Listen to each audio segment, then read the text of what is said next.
Imagine walking out to play a game of football, only to find the entire pitch encircled by armed military police, bayonets fixed, tracking your every move. On the wooden stands, 90,000 screaming lunatics, and almost every single one of them is carrying a loaded revolver. Montevideo, July 30th, 1930. The first ever World Cup final was not a sporting event. It was a cold, brutal gladiator fight. Uruguay versus Argentina, two neighboring nations who hated each other to the absolute bone. The security at the gates of the Estadio Centenario was on high alert. Over 30,000 Argentine fans had crossed the river overnight, packing the docks, chanting "Victoria o muerte," victory or death. The local police searched every jacket, every boot, every retro cap. By kickoff, they had confiscated over 5,000 handguns, but everyone inside knew those were just the ones they found.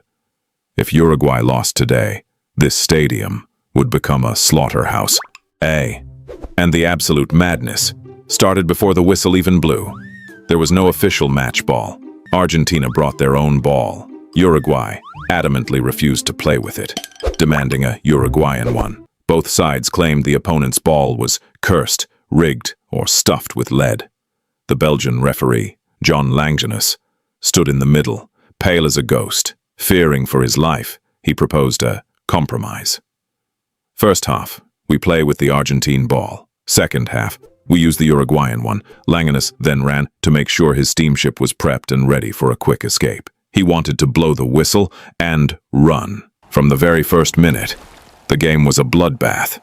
There were no red cards, no yellow cards, just raw, unadulterated violence on a pitch that looked like a swamp. Every tackle was a bone-shattering statement. Our bald hero was flipped upside down, sent flying through the air by brutal, mud-soaked slide tackles. Argentina's hardman, Luis Monti, was playing dirty, establishing dominance with every heavy challenge. This wasn't football, it was survival. And with the Argentine ball in play, Argentina dominated. Their technical La Nuestra style carved the Uruguayan defense to pieces. Uruguay struggled, slipping in the mud, unable to handle the opponent's ball. By halftime, the score was a nightmare, 1-2, in favor of Argentina. Our hero lay flat on his back in a dirty puddle, staring blankly at the sky. Behind the scenes, something sinister was happening. In the dark, concrete tunnel, Argentina's star defender, Luis Monti, was trembling. He had just received a death threat, an anonymous letter stamped with a skull, warning him that if Argentina won, his family would be killed. Even Benito Mussolini's agents had cornered him, demanding a victory, but offering no protection. Monti, once a terrifying giant, was now playing under the absolute shadow of terror. His mind was broken, but inside the Uruguayan dressing room, there were no threats, only destiny. Grown men were weeping in the dark. But then, the captain stands up. Our bald hero jumps onto a wooden bench, his fist punching the air under the swinging light bulb. Listen to me.